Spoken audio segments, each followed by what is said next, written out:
नमस्कार मित्र, आजचा दिवस आहे 3रा. आपण आलो आहे विजयदुर्ग किल्ल्यावर. इथं मालवण मुसळवरून जवळपास 70 किलोमीटर होता. 1.5 तासात पोचलो आम्ही. 1.5 तास नॉनस्टॉप स्कूटी चालवून आम्ही पोचलो इथे. इथे पार्किंगची सेवा आहे 10 रुपयामध्ये एंट्री आहे. आता आपण एंट्री करूया. काल रात्री तिकडनं जत्रेवरून येऊन आम्ही लगेचच झोपून गेलो. आज सकाळी 4 वाजता गेलो मी जत्रेला. 6 पर्यंत आम्ही रिटर्न आलो. 6 वाजता, ऑलमोस्ट 6 वाजता आम्ही रिटर्न आलो. आणि रिटर्न येऊन जसे झोपलो ना ते डायरेक्ट 11 वाजता जाग आली. आणि 11 वाजता मग तयार होऊन 12 वाजता आम्ही निघालो. बघू शकता विजयदुर्ग किल्ल्यावर आपण आलो आहे आता.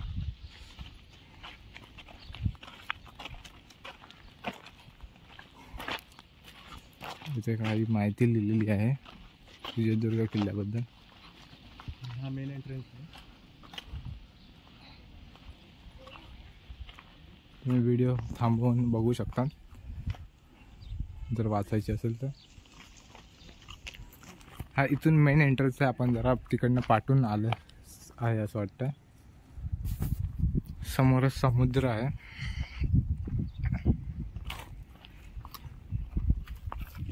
आता आपण जरा आत बघूया. इथे कोणता जीवीचा दरवाजा.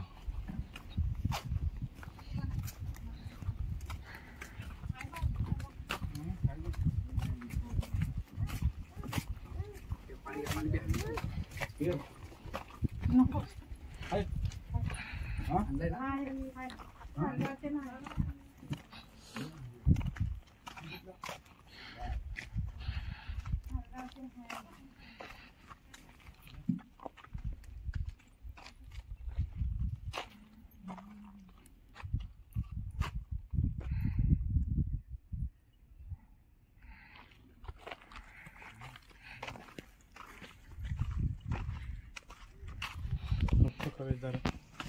हा मुख्य प्रवेशद्वार आहे.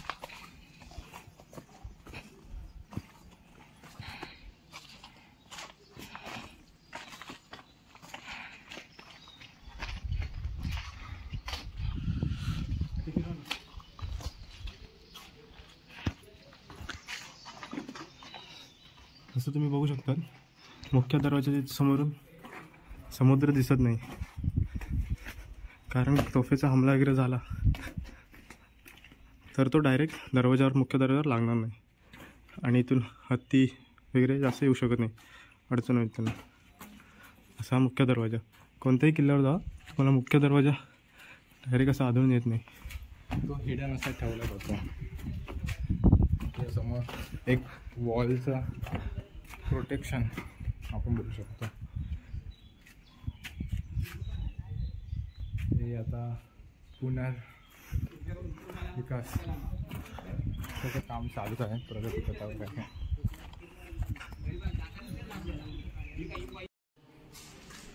आता आपण किल्ल्याच्या खलबतखान्यात आहोत. इथे एक रूम सारखं आहे. इथे सर्व जी खलबतं होती. देवगडजवळील विजयदुर्ग किल्ला हा कोकण किनारपट्टीवरील एक महत्त्वाचा किल्ला आहे. छत्रपती शिवाजी महाराजांनी या किल्ल्याला विशेष महत्त्व दिले आणि मराठा आरमाराचा हा एक महत्त्वाचा तळ बनला.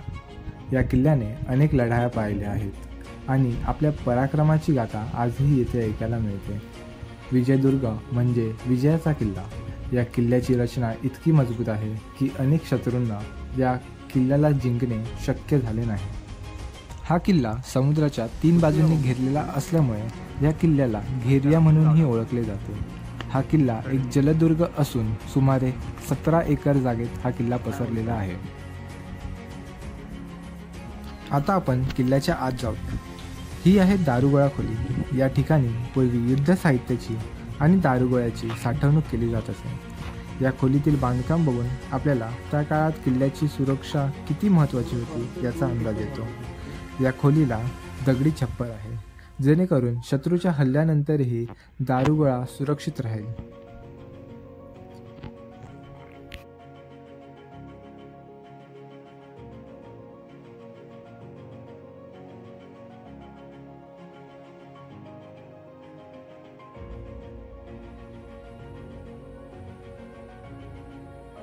हा बघा किल्ल्यातील दरबार. इथेच छत्रपती शिवाजी महाराज आणि त्यांचे अधिकारी महत्त्वाच्या बैठका घेत असत. या ठिकाणी अनेक ऐतिहासिक निर्णय घेण्यात आले आहेत, ज्यामुळे मराठा साम्राज्याची दिशा बदलली. या दरबारात अनेक महत्त्वाच्या राजकीय आणि सामाजिक विषयांवर चर्चा होत असे.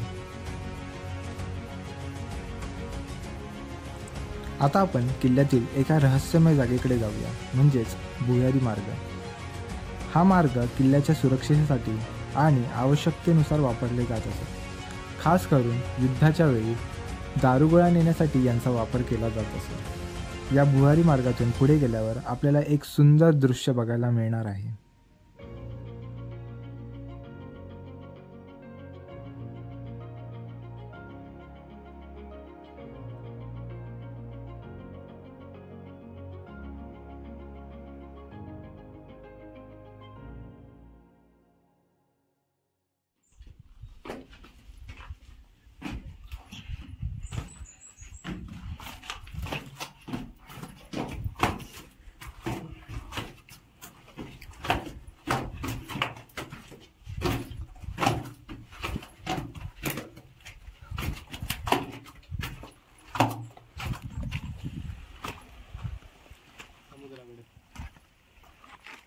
आणि हा दिसणार पण नाही.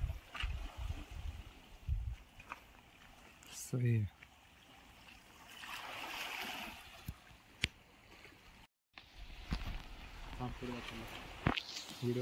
हा दगड बघा, एकदम प्रॉपर तो दरवाजा आहे त्याला कव्हर करतो, म्हणजे शत्रूला कळणारच नाही की इकडनं दरवाजा आहे, कोणी इथून येऊ शकतं.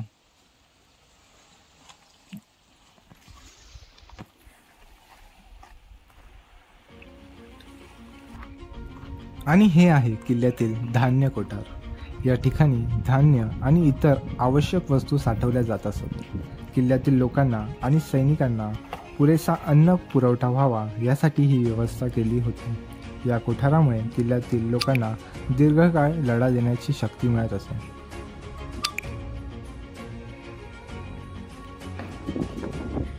धान्य कोठाराच्या शेजारीच एक मोठा हौद पाहायला मिळतो, ज्याची खोली किमान 2-3 मजली इमारती एवढी आहे.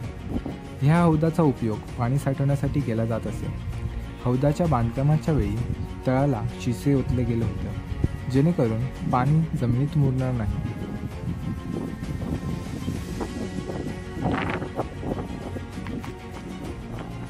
ही बघा किल्ल्यातील माडी. या ठिकाणी किल्ल्याच्या वरच्या भागातील बांधकाम आहे, जिथून आपल्याला समुद्राचं आणि सभोवतालच्या परिसराचं विहंगमय दृश्य बघायला मिळतं. या ठिकाणाहून किल्ल्याची रचना आणि भौगोलिक महत्त्व अधिक स्पष्टपणे दिसून येते. पूर्वी या ठिकाणाहून किल्लेदार शत्रूंच्या हालचालींवर लक्ष ठेवत असे.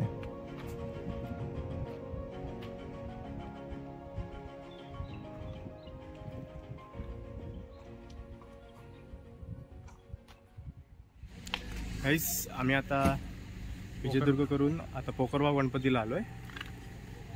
हे असं पोखरलेल्या डोंगराच्या पायथ्याशी असलेले गणपतीचे हे मंदिर म्हणून पोखरबाव गणेश मंदिर या नावाने प्रसिद्ध आहे. मंदिरात श्री गणेशाची काळ्या पाषाणातली मूर्ती पाहायला मिळते. डाव्या बाजूला खाली जाण्यासाठी पायऱ्या आहेत.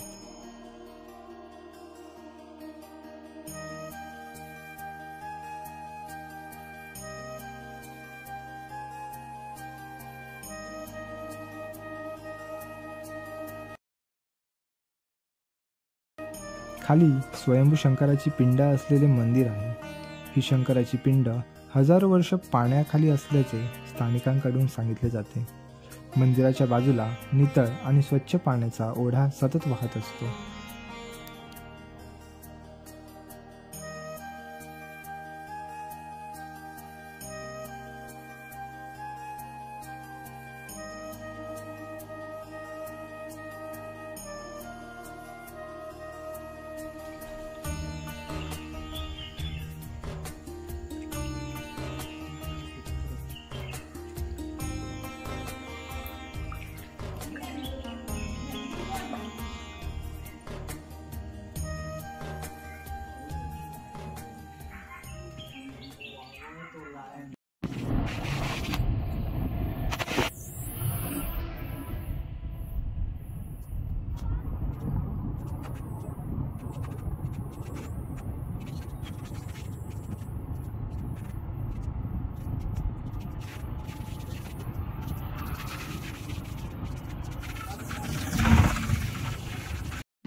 मित्र आता आम्ही कोकरबावरून श्री क्षेत्र कुणकेश्वर येथे आलो आहोत.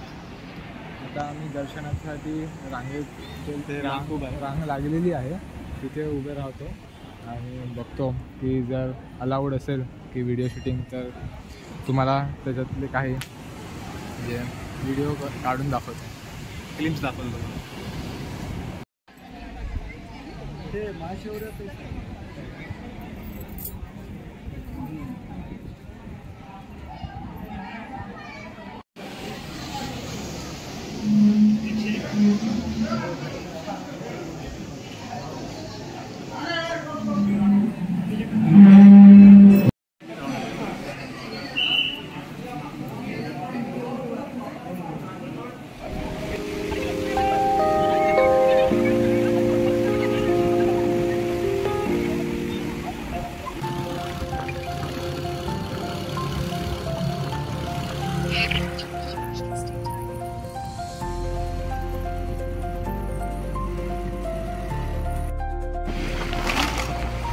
Turn right to stay on Maharashtra State Highway 4.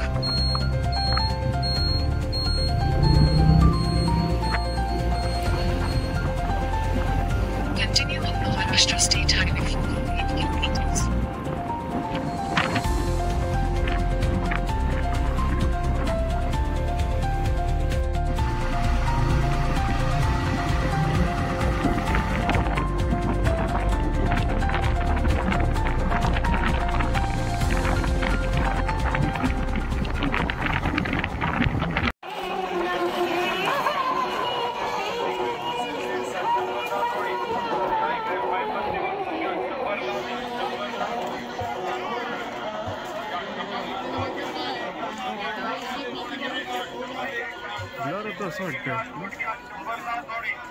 हे का ना.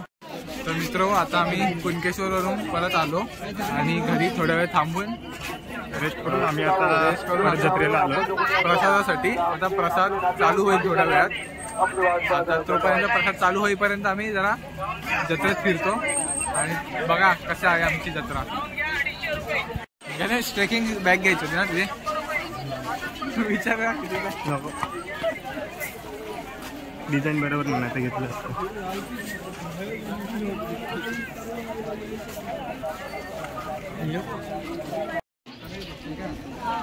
इकडे घ्यायचं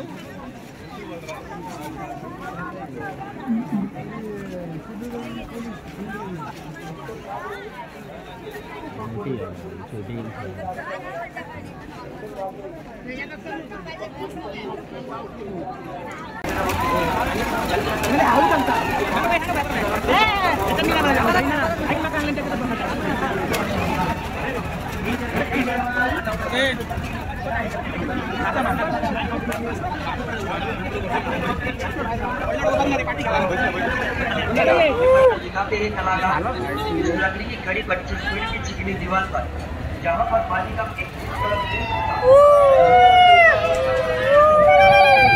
और कलाकार चलाते अपनी जान की बाकी लगा. मला रिएक्शन कधी घाला.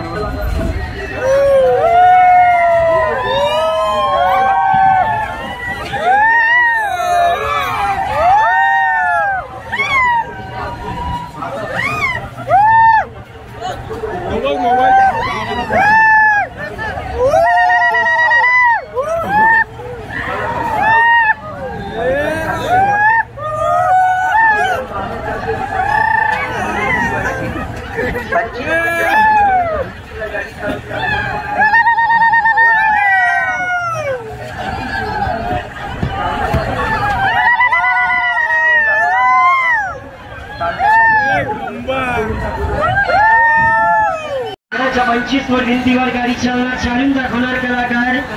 या मौतच्या कुयामध्ये लवकर चला, तिकीट वाला जल्दी चला.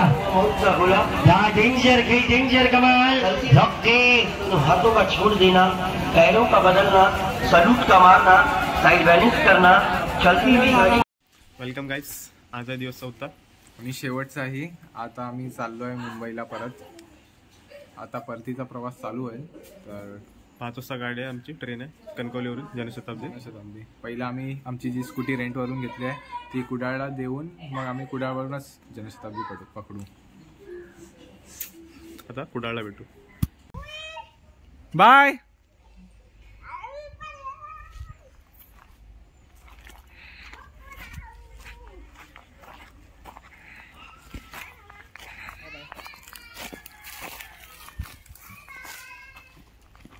चला आपण आता बाय बाय.